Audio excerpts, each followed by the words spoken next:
取消強積金對沖嘅機遇。由2025年5月1號開始，香港嘅強積金對沖機制將會正式取消，無論係經營企業嘅老闆定係受僱嘅員工，都會帶來深遠嘅影響。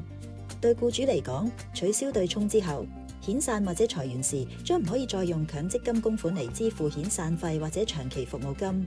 呢個意味住企業需要額外承擔成本，亦更加需要提前做好財務規劃。對僱員嚟講，意味住當你離職時，屬於你嘅供款將唔會再因為對沖機制而被扣減。所以喺離職時要確保公司根據新法例支付應有嘅補償金。特別要留意嘅係，為咗減輕僱主喺取消對沖後嘅財務壓力，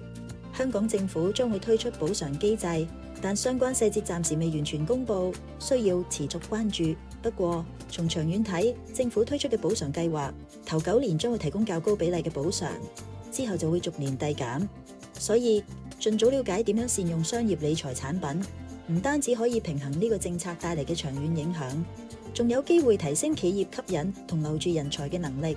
反而變成一個新嘅機遇。